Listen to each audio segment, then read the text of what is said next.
Welcome back, everybody, to Contracting Business Basics. I'm your host, Lori Rawlings, Executive Director of the Plumbing and Mechanical Contractors Association of Oregon, Southwestern Washington, and Northern California. And today we're going to be doing learning module number 13, Business Support Tools. So please welcome our instructor, Hank Brancasio. Hank, welcome back. Lori, glad to be back. We're coming down the home stretch here. We've been through a lot of different things. And so now we've reached a point where some peripheral stuff that a contractor needs, and that's business support tools.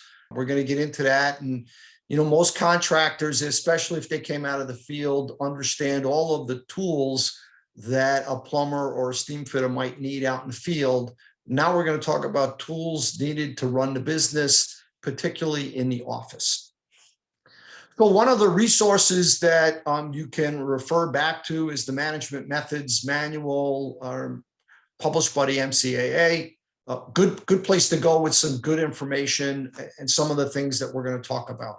Some objectives for today: trying to recognize, what do I need to operate a business? What are the standard forms I need to operate that business? Because there are some forms you're going to use over and over again. You might as well get them out of the way up front. And then finally, what licenses are required to operate your business. And I realize those licenses vary depending on what you're doing. It varies depending on where you're located, but we'll talk a little bit through that as well. Minimum support tools. So first, top on the list in today's business world are cell phones. And so everybody watching this, or a lot of people watching this, might go, I know what I need. And you might very well already have a smartphone. Make sure you get a carrier that has good coverage, because it's not completely the case with all carriers. A national carrier might not be very good at whatever geography you're spending time at. Make sure it's competitive pricing. Make sure you have unlimited talk and text, because this phone becomes the lifeline for your business. You're answering emails, you're answering texts, people leaving you messages, understand how to use it. And be sure that you sync the calendar with a computer. So if you've got a computer in the office, make sure that you have it all synced up and working, so that when you put something in the phone, it appears in your computer. If you put it in your computer, it appears on your phone. So the computer, again, most tradespeople truly understand what type of tools I need for the field. Let's talk a little bit about what you need to run a business. You need a laptop. I would not get a desktop. It's not mobile enough. Get a laptop. You need to have it loaded with Microsoft Office, Excel, Word, Outlook, standard business things you might need to operate. So Excel, obviously, for financial stuff and building Excel spreadsheets that you might need. You might need Word, that type of thing. Extend the warranty. If you're buying a computer, I don't care what it is, buy a computer, get an extended warranty. Make sure it has antivirus software. Make sure you have some type of IT support of some kind. If it's just you and there's no one else involved in the business, and you're starting a small plumbing business, I'll just pick on plumbing, and you go buy a computer, if you buy it at, I'm going to use Best Buy as an example because I just bought a new computer. You can buy their tech support, which is okay. You pay a flat fee up front and you're done. Otherwise, there are many IT support companies out there in your local geography. Get a couple of references, have some conversations, and use them for IT support. You're busy enough running a business. You're busy enough understanding how to do plumbing in a building or how to do steam fitting in a building. Even if you have some knowledge of IT support, it's not just something you want to putz around with. So get some good IT support. And then finally, figure out a backup, whether it be an external hard drive or an external server. Examples: Dropbox, Microsoft OneSource. There's a number of them out there that will come with a new computer. Figure out a way to back everything up, because nothing is more painful than something goes wrong with your computer and you don't have it backed up. And now you got a real problem. This also goes for your cell phone. Make sure you're backing that up so that you don't have an issue. Printers, again, basic all-purpose printer, print, scan, fax. Faxing, even though printers could do it, it's become kind of a lost technology in the business world. Nobody faxes stuff that much anymore. It's printing. You got to be able to scan, because most things, when somebody sends you a document, you can scan it, you can put it on your computer, you can send it to somebody. But get an all-purpose printer. They're not very expensive, and they'll help you immensely. Again, small business just starting off, these are some basic things you're going to need. Support tools, document storage, required by law to hold onto all business records, financial records, tax records for at least 7 years. There might be some reason to do this even longer. If you're doing design work for a building, if you've got transactions, you want to be able to store it, whether that be hard copy somewhere in a filing cabinet, or whether you're got it electronically. You definitely need to hold on to stuff. Again, the obvious one is anything related to financials and taxes. You can be audited up to 7 years. You need to produce. You cannot plead ignorant on this one.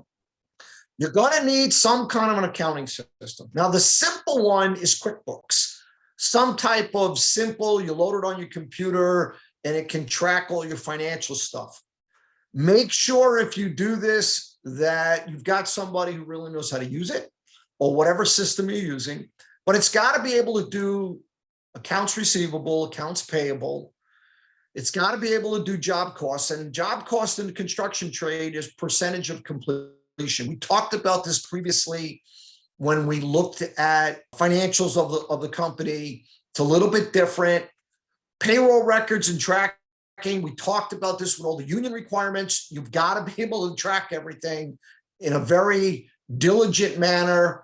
Inventory, because you will get inventory over time, and then overhead costs. So whatever system you use, whether you're starting off, I've got a bunch of big spreadsheets, or I've got QuickBooks, or I bought a business, it's more sophisticated, and I need some really good ways to handle my financial side. You've got to be able to handle these items listed on a screen. And I would say, go kick the tires on 3 or 4 different systems. Make sure you are comfortable with it, because if you're not comfortable with it, then nobody else is going to be comfortable with it. Or if you've got somebody who's your financial person, let's say a controller, or maybe it's a spouse that's handling all this side of it, they have to be comfortable with it, and they have to know how to set it up in a very efficient manner. Some company forms you're going to need. Now, again, you can say, I don't really need all these forms. I'll gather them over time. You know, if you're starting out, these are some standard forms that you should make an effort to start off with, simply because you're going to need them. Standard proposal with terms and conditions. You don't want to be, every time you send out a bid or a proposal, you're like starting from scratch. Get a form set up so that you can do this. Again, NCAA has some good things in that methods and management manual that you can use. There's plenty of stuff out on the internet. If you just Google standard proposals for the construction industry, there's many things out there. Standard proposal, make sure there's some terms and conditions on it. Make sure there's a place for you to sign it and the customer to sign it. Standard purchase order. Again, you're going to be writing a lot of purchase orders. You're going to be sending out proposals. Why not get this all straightened out up front? Standard subcontract, you're going to be hiring people. Again, try to get some standardization done so you don't have to reinvent the wheel every time you write a subcontract. You're going to need a company letterhead, something that's got your logo on it, if you have a logo, or your name on it, with some information like address, phone number, that type of thing.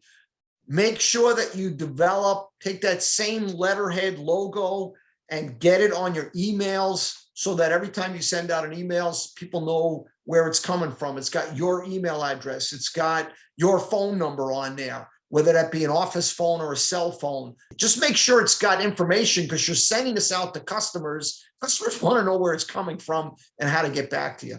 Change order requests. Again, stuff you're going to be using all the time. And then estimating summary sheets. Again, if you're doing it manually, come up with a summary that works for you and utilize it. That's your standard summary. You can always modify any of these forms over time, but it's a challenge if you don't have these forms and you start to get into this. it's very time consuming to do this all new and from scratch every time you send it out. So for folks who may be, writing proposals, purchase orders, subcontracts for the first time and may not know the difference between those three different types of documents, could you just walk us through the difference between a proposal, a purchase order, and a subcontract? So the proposal is I'm proposing to do plumbing work in a hospital. So that proposal is going from my company to the customer. It's going to describe the scope of the project, the scope of the work, might have a price on there. It's like proposing a specification, but it's a 1-page or 2-page proposal. It says, here's what's included, here's what's not included. Again, it has a price. I've signed it. It's got a signature for a customer because now the customer could read it. And if he agrees to it, he can sign it and send it right back to you. Even though I would tell you that doesn't happen very often. It definitely doesn't happen if you're working for a general contractor or a developer. They want you to sign their contract. It would work with a customer if you're doing residential work.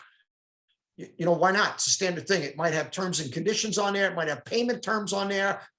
Might say something like, I propose to remodel your bathroom for $10,000. Here's what it includes. Here's what it doesn't include. It'll take 3 months. I get 50% down payment before I start the work. It's kind of a roadmap of what you're proposing. The purchase order, standard purchase order, is you're writing a purchase order to a vendor. So let's say, let's just stick with the bathroom for $10,000. Maybe you're writing a purchase order to a supplier for the plumbing fixtures. So you got a standard purchase order that you're writing. It's got terms and conditions on it, and you're buying. A purchase order might have your information on it. It might say, hey, this is when I need to be billed. It might have a scope on there. I'm purchasing, a sink and a toilet and a bathtub. This is what type I'm purchasing. And so it's a standard purchase agreement that you're issuing to a vendor or a supplier for purchasing parts, equipment, etc. Subcontract. So let's say we're working on our bathroom still. Let's say I've got to do some general construction work in this bathroom. So now maybe I've hired a general contractor or a carpenter to do some work. Now it's a standard subcontract agreement. So now I've got a standard subcontract that calls out, this is the scope of the work. It's got terms and conditions on it. And it says you have to be done by a certain date. And this is how much I'm going to pay you, and you need to bill me by this date. Maybe it says I'll pay you 100% when you're finished. Maybe it says you can progress bill me, whatever it might be in there. So those are the 3 things. If you just think about it, every single project, you probably are going to need a proposal, a purchase order, because you're buying stuff, and a subcontract agreement. You're going to need that. And on all of that stuff, you might have a company letterhead. So this is stuff you're using all the time, every day. You just don't want to have to like, oh, okay, I got to write another proposal. I'll start from scratch and type a letter. It's too crazy. Get it standardized. Make sure there are terms and conditions on there. Great time maybe that if you don't have a standard terms and conditions that you can gather either from the NCAA methods manual or some other place. Great place maybe, hey, I need some terms and conditions. Approach your attorney. They might have a standard terms and condition they can provide for you from that standpoint. And I would say, only because I ran into this once, if you're doing highly competitive work and it's design build work, and we're going to talk about that at the next learning module, you might want some kind of a clause on that proposal that says, this scope of work is the property of Acme Plumbing, so that somebody can't take that scope, call it their own, and use it against you on a project, meaning they go take the work from you and they basically stole your intellectual property. And so we'll talk about that in the next learning module when we get into design build work. Does that answer your question, Lori? Yeah, thank you very much. That's really helpful. And as Hank mentioned, a lot of these forms There are some samples in MCA's Management Methods Manual, and I will put a link to that manual in the comments below this video, so it's easy to access.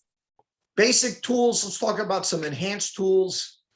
So now maybe you purchase a company, got a bunch of employees, or you've grown the business. So laptops for office employees. I would recommend laptops over desktops just because today's business world, everybody's pretty mobile. Why have you be strapped to a desk in the office? I mean, nobody's really doing it that much.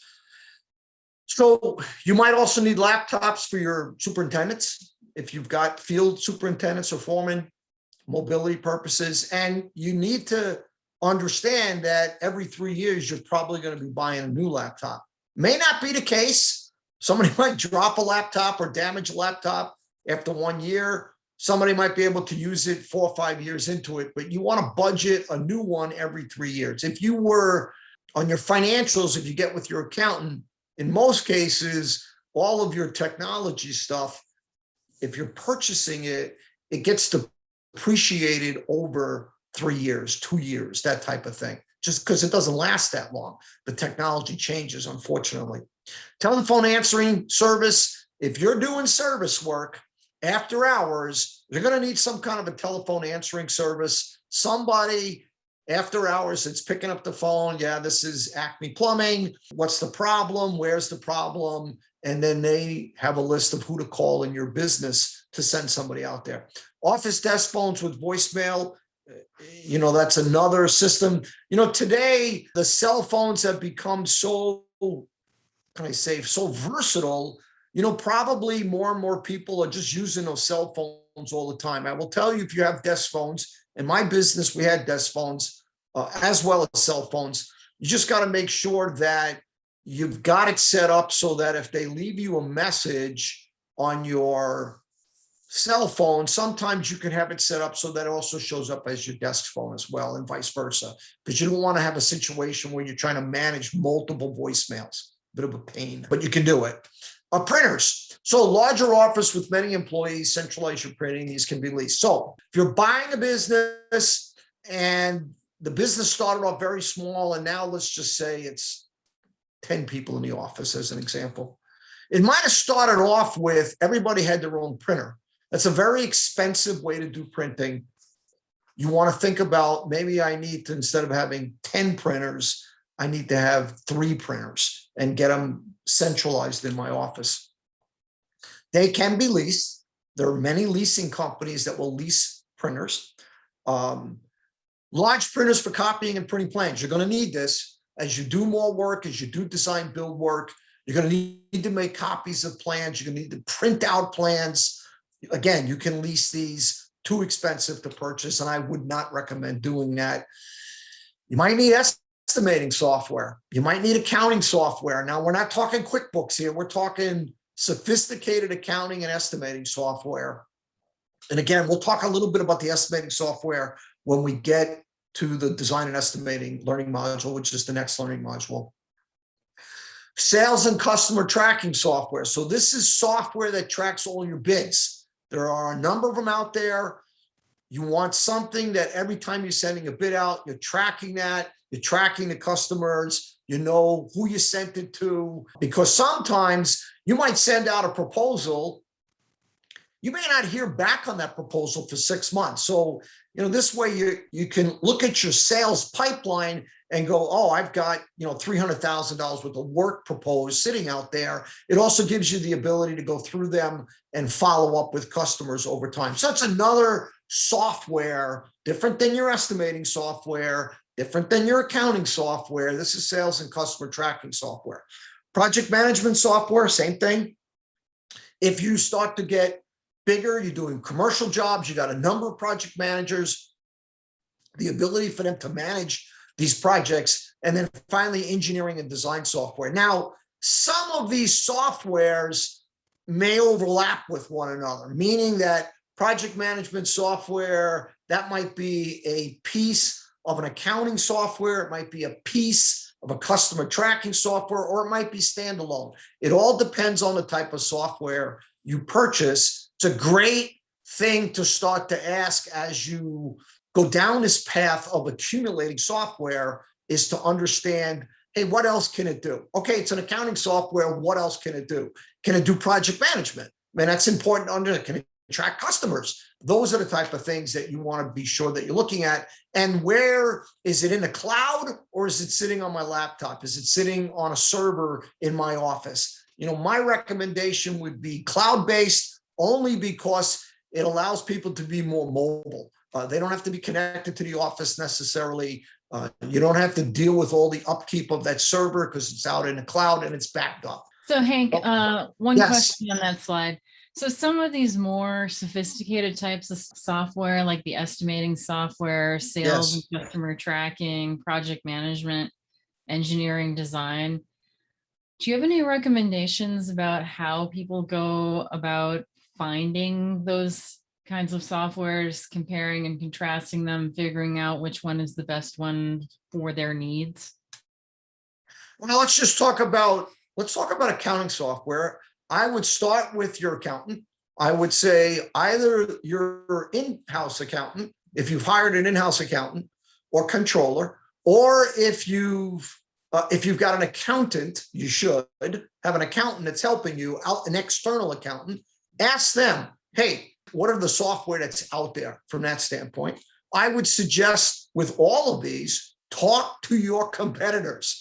Talk to people you know in the industry, because that's a great source of information. And I will tell you, even though we're in the mechanical business, things like accounting software, it's the same whether you're a general contractor, mechanical contractor, sprinkler contractor, electrician. It's all kind of, the same business type of thing. And therefore, that accounting software would be same thing with the sales and customer tracking software, project management, same thing. If you think about it, whether you're doing a plumbing job or whether you're doing an electrical job, it's the same process in place. One's wire and conduit and the other one's, pipe, etc. So to me, talk to electrical contractors you might know. If you're starting out from scratch, understand that. Now, let's say you buy a business or you're running a business and you're like, wow, this is really kind of seems very cryptic. Go talk to people that you know. If you're involved with other mechanicals or electricals, if you're involved with different professional organizations in your marketplace, like usually there's a subcontracting professional organization, go see what other people are using from that standpoint. And so that's a great place to start. I will also tell you the wonders of the internet. You go on the internet and Google like mechanical contracting, engineering and design software. You will find stuff out there. I would also say a great place is like the conventions, whether it be an MCAA convention or there's trades shows at these conventions, and most of these people are there at those trade shows. And so it's another place, another resource you can go for information. So there's a number of places you can go. When I took over the mechanical contractor, I had come from Johnson Controls. And Johnson Controls, all of this stuff was proprietary to Johnson Controls. And so they had developed it. So I had a pretty good sense of where I wanted to go with it, but I was unfamiliar with all of the stuff that's directly related to mechanical contracting. But I learned over time. And again, you talk to different people, you go have lunch with people.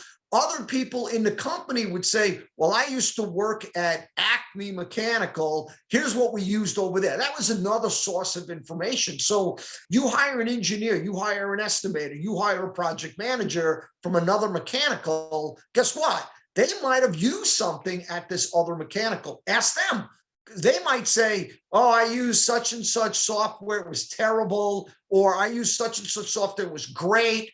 And then go have a demonstration done. But utilize your accountants, utilize your external partners and internal partners to understand what you're dealing with here, and go look at multiple pieces. Don't buy the first one you look at. That would be a big mistake. Great, thanks. Okay. That's really helpful. Yeah. Okay, licenses. Licenses kind of vary based on geography, municipality, city, state, county, All of that stuff comes into play. So, the one that's easy to understand is a plumber's license. Most places, you have to pull a permit to do plumbing work. Not all places, but most places. And so that's one place where you may need to be a licensed plumber to do that. Most plumbers understand that. Some places might require an HVAC contractor license. I came from Wisconsin. The state of Wisconsin required an HVAC contractor license that we had to renew every year with the state. Not a big deal, but it's just another license that you need.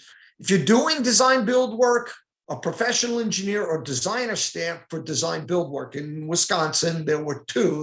There was a PE or designer stamp. You're going to need that if you're doing any kind of design build work. Sprinkler designer, again, I'm leaning back on my days in Wisconsin.